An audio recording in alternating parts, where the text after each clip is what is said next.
درود پڑھنے والے کا دل بھی اجلا ہو جاتا ہے، اس کے چہرے پہ بھی نور آ جاتا ہے۔ درود شریف طبع کے اندر شائستگی پیدا کرتا ہے۔ آج بہت سارے لوگ اس بات کی شکایت کرتے ہیں کہ اولادیں ان کے کہے میں نہیں ہیں اور ان کی عادات اچھی نہیں ہیں۔ اگر آپ چاہتے ہیں کہ ان کی طبع میں شائستگی اور جمال پیدا ہو جائے اور ان کی عادات میں حسن اور نکھار آ جائے تو ان کو درود کی تسبیح دو۔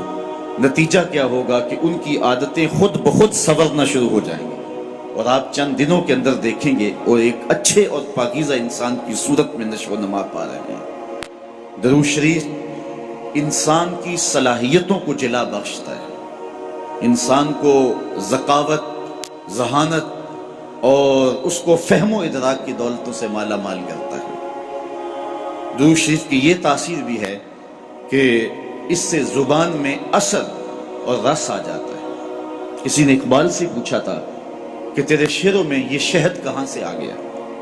جو سخنور ہیں وہ جانتے ہیں کہ غالب کو اقبال سے بڑا شاعر سمجھا گیا ہے، جو حسن اور جو معاملہ بندی تغزل میں اور تراکیب کے استعمال میں جو حسن وہاں پایا جاتا ہے وہ اسی کا جو ہے وہ خاصہ ہے، لیکن جو عزت، جو تکریم اور جو شان اقبال کا مقسوم ہوئی وہ غالب کا مقدر نہ ہو سکی۔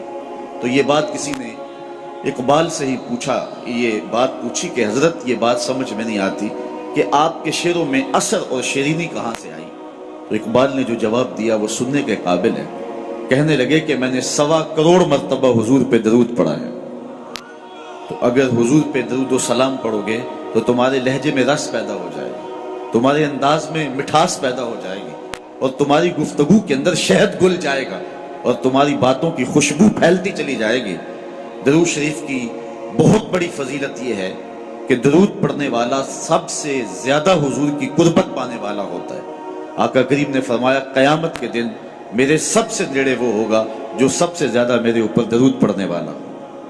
اور اس دور موجود کے اندر درود ہی تو شناخت ہے اہل حق کی، یہی تو شناخت اور پہچان ہے اہل حق کی۔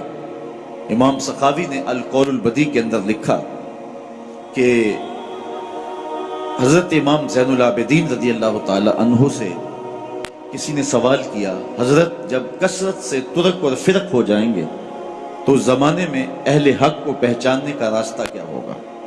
جب ہر شخص اپنی طرف کھینچ رہا ہو اور قرآن و حدیث سے دلائل فراہم کر رہا ہو، ایک عام آدمی تو سمجھ نہیں پاتا کہ حق پہ کون ہے اور باطل پہ کون ہے۔ ہر شخص تو قرآن کی بولی بول رہا ہے، ہر لفظ کی، ہر شخص کی زبان پر تو حدیث رسول کا وظیفہ ہے، اور 72-73 لوگ ایک آدمی کو کھینچ رہے ہیں۔ کبھی آپ نے لاری اڈے پہ دیکھا ہے جو کنڈکٹر حال کرتے ہیں سواری کا، ایک بچہ کھینچ کے لے گیا، دوسرا سامان کھینچ کے لے گیا، تیسرے نے خاتون کو بازو سے پکڑا ہے اور اپنی بس کی جانب کھینچ رہا ہے، تو بعض خواتین غصے میں آتی ہے اور کہتی ہیں ہم نے کہیں بھی نہیں جانا، حالانکہ جانا تو کہیں ہوتا ہے، لیکن اتنے لوگ اپنی جانب اس انداز سے بلا رہے ہوتے ہیں کہ سر چکرا جاتا ہے۔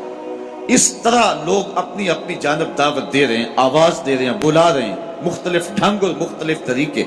اس نے مہربانی کی امام زین العابدین سے پوچھا، حضرت جب فرق اور ترک مختلف ہو جائیں گے تو حق کو پہچاننا کس طرح سے ہوگا؟ تو حضرت امام زین العابدین نے جو جواب دیا وہ بڑا خوبصورت تھا اور واضح لفظوں میں صریح جواب تھا۔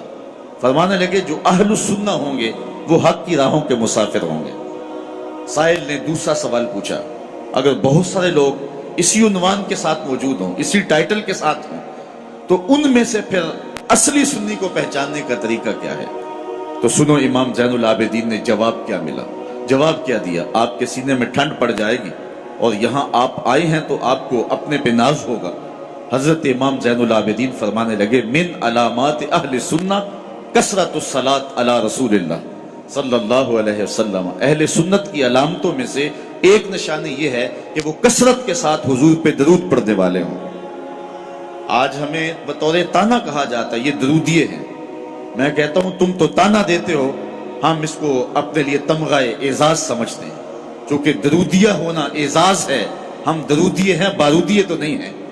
تو حضور علیہ السلام پر کثرت سے درود و سلام پڑھنا یہ حب رسول کو سینوں میں پیدا کرنے کا مؤثر ترین ذریعہ ہے۔ دوسری بات، اپنی نسل کو، اپنی اولاد کو، آنے والی نسل نو کو حضور علیہ السلام کے فضائل و مناقب اور حضور کی عظمتوں کے باب سکھاؤ، تاکہ ان کے سینوں کے اندر حضور علیہ السلام کا